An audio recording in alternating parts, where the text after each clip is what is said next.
you believe in fairies? Have you maybe caught a glimpse of them flitting softly by in the shadowy twilight? Hello everyone, I'm Kathleen Pelly. Welcome to Journey with Story. Although I grew up in Scotland, my father was Irish, and I spent most of my childhood summers in Ireland on my grandparents' farm, where I heard lots of fairy stories.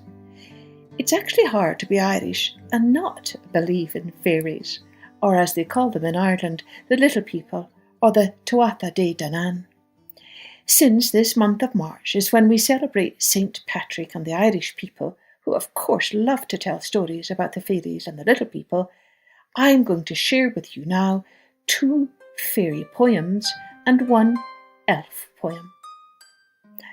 Let's take a journey with Fairies by Rose Fileman.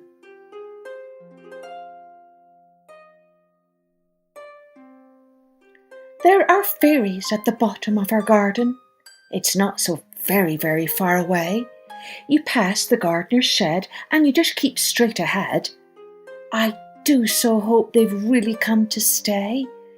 There's a little wood with moss in it and beetles and a little stream that quietly runs through. You wouldn't think they'd dare to come merrymaking there. Well, they do. There are fairies at the bottom of our garden. They often have a dance on summer nights. The butterflies and bees make a lovely little breeze, and the rabbits stand about and hold the lights.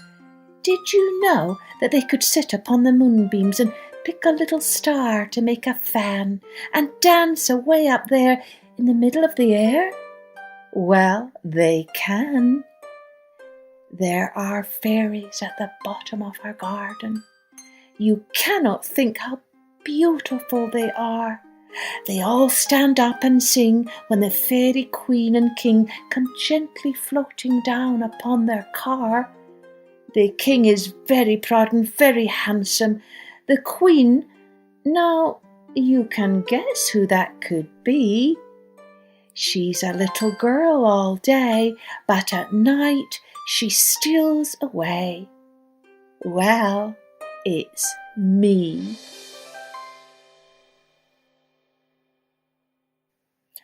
Our second poem is I'd Love to Be a Fairy's Child by Robert Graves.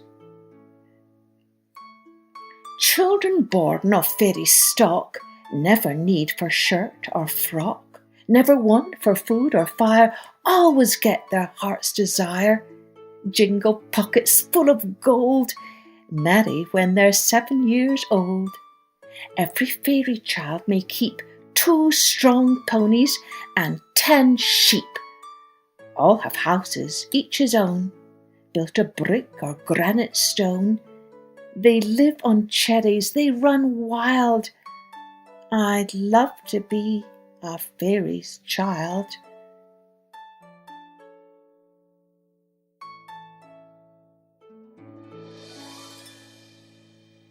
And our third and final poem is The Elf and the Dormouse by Oliver Herford. Under a toadstool crept a wee elf out of the rain to shelter himself. Under the toadstool, sound asleep, sat a big dormouse all in a heap. Trembled the wee elf, frightened and yet fearing to fly away lest he get wet. To the next shelter, maybe a mile. Suddenly, the wee elf smiled a wee smile, tugged till the toadstool toppled in two, holding it over him, gaily he flew. Soon he was safe home, dry as could be. Soon woke the dormouse. Good gracious me, where is my toadstool? Loud he lamented. And that's how umbrellas first were invented.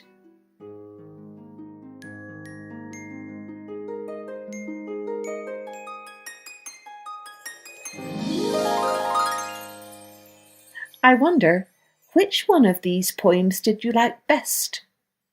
My favourite is actually The Elf and the Dormouse, because it's such a delightful explanation of how umbrellas were invented. And if you've ever visited Ireland, you will know that you definitely need an umbrella all year round, as it rains a lot. But then, that's what makes it so green, and that's why we call it the Emerald Isle. I'd love to see some pictures of your fairies or our wee elf man. Send them to me. Cheerio then. Join me next time for Journey with Story.